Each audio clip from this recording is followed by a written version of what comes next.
अस्सलाम वालेकुम viewers, welcome to my channel.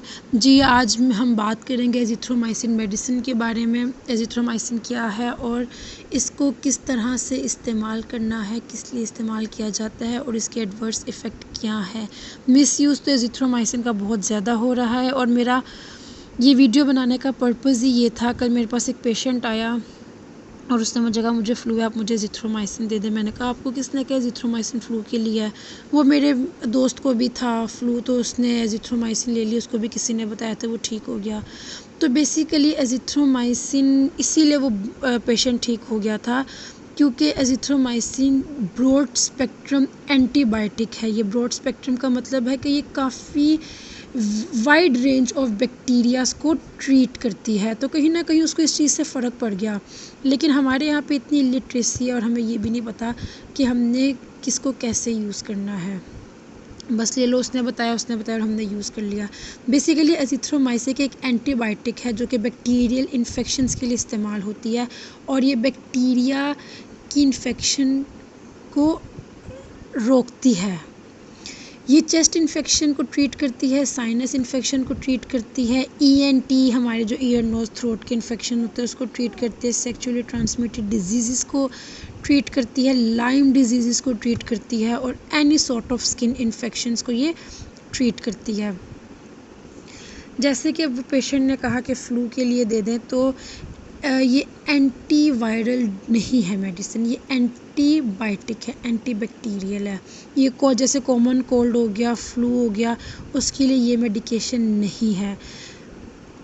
Video बनाने का पर्पस भी यही है। काइंडली इसको एंड तक देखिएगा और इसको शेयर कीजिएगा। अब इसके साइड इफ़ेक्ट्स में मेन जो आते हैं, common side effects almost 80 to 90% patients को होते हैं। वो स्टमक अपसेट है, डायरिया है, nausea, vomiting, abdominal pain. Abdominal pain तो ऑलमोस्ट 80 to 98 पेशेंट्स को होती है। नोज़िया ऑलमोस्ट एंटीबायोटिक खा के, चाहे वो एज़िथ्रोमाइसिन है या किसी और क्लास की है, लाजमी नोज़िया होता है एंटीबायोटिक लेने के बाद। ऑलमोस्ट 1 to 2 आवर्स 3 आवर्स तक होता है। तो इसमें कोई घबराने वाली बात नहीं है कि अल्लाह माफ़िदा कोई और प्रॉब्लम हो गई है, कोई ऐसी प्रॉब्लम नहीं हुई है।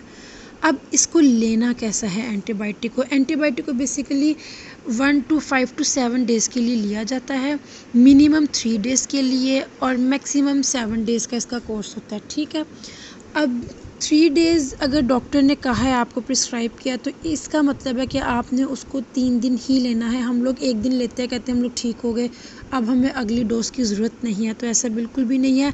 एक डोज़, फर्स्ट डोज़ लेने के बाद इसीलिए पेशेंट ठीक हो जाता है क्योंकि बैक्टीरिया, एक दफ़ा आपने मेडिकेशन ली, जो बैक्टीरिया किल होने थे या उनकी ग्रोथ ख़त्म होनी थी, हो गई, बाकी बैक्टीरिया जाके हमारी बॉडी में छुप जाते हैं। अब वो अगली डोज़ के आने का इंतज़ार करते हैं। जब वो देखते हैं कि अगली डोज़ आ गई तो ठीक है, डोज़ ने बाकियों को भी किल कर दिया। अगर नहीं आई डोज़ तो क्या होता है कि वो बैक्टीरिया दोबारा से अटैक करते हैं। तो इसीलिए काइंडली मैं बहुत आम ज़ुबान में ये चीज़ इसीलिए समझाई है कि आप लोगों ने इसको 3 डेज़ लाजमी लेना है। अब या खाने से 1 घंटा पहले लेना है या फिर खाने के 2 घंटे बाद लेना है। स्पेशली लैक्टेटिंग वुमेंस और प्रेग्नेंट वुमेंस को इस चीज़ का बहुत ध्यान रखना है एज़िथ्रोमाइसिन लेने से पहले, क्योंकि ये ब्रेस्ट मिल्क में एंटर होती है। जब आप बेबी को फीड करवाते हैं तो ये मिल्क में भी इसके लाजमी ट्रेसेस आते हैं। कभी भी किसी एंट एसिड के साथ भी आपने एज़िथ्रोमाइसिन को नहीं लेना। समटाइम किसी को स्टमक प्रॉब्लम होती है ना, एसिडिटी होती है, हम लोग क्या करते हैं, खाना खाने के बाद 2 चम्मच एंट एसिड की भी ले ली और एज़िथ्रोमाइसिन भी ले ली। नहीं, एंट एसिड और एज़िथ्रोमाइसिन के दरमियान में ऑलमोस्ट 2 आवर्स का गैप लाजमी डालना है। अगर किसी पेशेंट को जॉन्डिस का प्रॉब्लम है या उसको लीवर प्रॉब्लम है तो वो भी अपने फिजिशियन या फार्मासिस्ट से कंसल्ट करे ताकि उसकी डोज़ एडजस्टमेंट या उसकी डोज़ को मॉनिटर किया जाए। अब एज़िथ्रोमाइसिन की ओवरडोज़ के साथ क्या होता है, अगर आपकी इसकी ओवरडोज़ हो जाए या आपको पता नहीं है कि आपने क्या प्रॉब्लम है और आप उसको लेते जा रहे हैं, इसका मेन साइड इफ़ेक्ट, जिसको हम एडवर्स इफ़ेक्ट भी कहते हैं, हार्ट पे होता है। प्रोलॉन्ग क्यूटी प्रॉब्लम स्टार्ट हो जाते हैं। प्रोलॉन्ग क्यूटी प्रॉब्लम्स का मीनिंग होता है कि हार्ट बीट्स इरेगुलर हो जाते हैं और ये हार्ट अटैक की तरफ भी जाते हैं। तो अगर आपकी फैमिली में किसी को प्रॉब्लम है हार्ट की, मदर को पेरेंटल से या फिर आपके नान को दाद को सबको, काइंडली आप लोगों ने अपने फिजिशियन को या अपने फार्मासिस्ट को ज़रूर बताना है। अपनी बहुत ज़्यादा केयर करें। हम लोग एंटीबायोटिक्स को किसी के बगैर प्रिस्क्रिप्शन के हम यूज़ कर लेते हैं, ना हम फिजिशियन से कंसल्ट करते हैं, ना हम फार्मासिस्ट से कंसल्ट करते हैं। अगर एक ने खाई है तो वो आगे जाके दूसरे को बताएगा कि हाँ मुझे फ़र्क पड़ गया। वो कहेगा जी ठीक है मैंने खाई, मुझे फ़र्क पड़ गया, तुम भी खा लो। वो कहेगा तुम भी खा लो। ऑलमोस्ट हमारी मेडिकेशन एंटीबायोटिक्स की ऐसे होती है। तो काइंडली इस चीज़ को रोक के स्टॉप करें। कल का जो मेरे साथ इंसिडेंस हुआ, मैं बहुत हैरान हुई।